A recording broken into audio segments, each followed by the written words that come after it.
My News 26 and CCTV. It's high school basketball. Coming to you tonight from Cadillac High School. Okay, so tonight the Chippewas take a victory, beating the home team, our Cadillac Vikings, here tonight. Cold, chilly night here in Cadillac.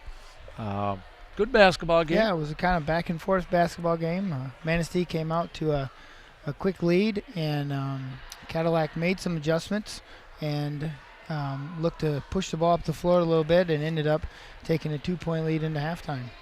And Manistee came back third quarter, real strong. Yeah.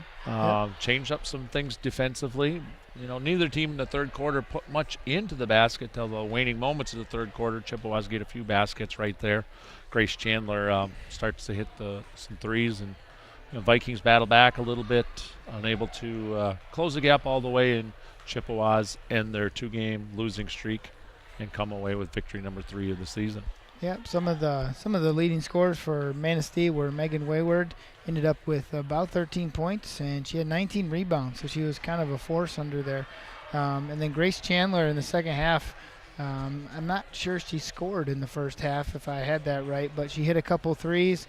She hit about 5 free throws and another field goal to make her have about 13 points too. So those two kind of took charge in the second half, and Cadillac got down a little too far in the third quarter and never was able to come back from it. Yep.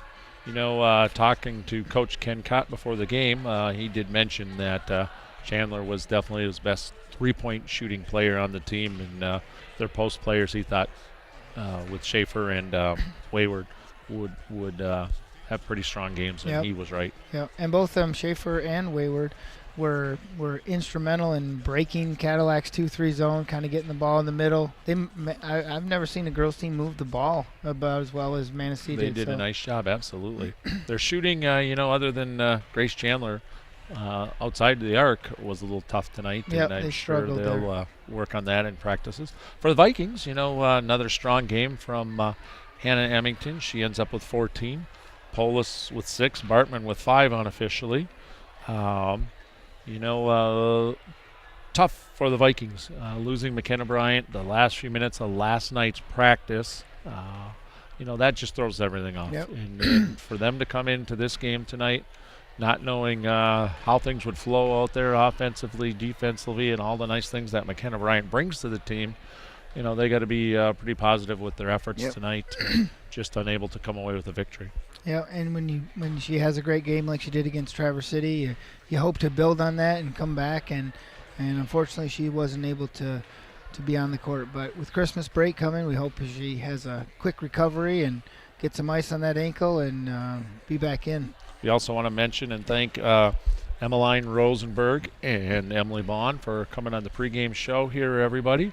And one final time, we want to wish Sarah Thompson of Manistee happy birthday. I believe that was yesterday. We want to thank our camera crew and our sponsors, which are Pizza Plus. We've got Napa with their locations in Cadillac and in Big Rapids and Reed City. And Cadillac Tire. Probably a good day to give Cadillac a tire call with a lot of the snow that we've had in the last few days. And again, thank you to those sponsors and our camera crew out there tonight. I'm Dan Gussert, and with Jason Main here, we want to say goodnight and thank you for watching girls basketball here tonight on 26 Sports and CCTV.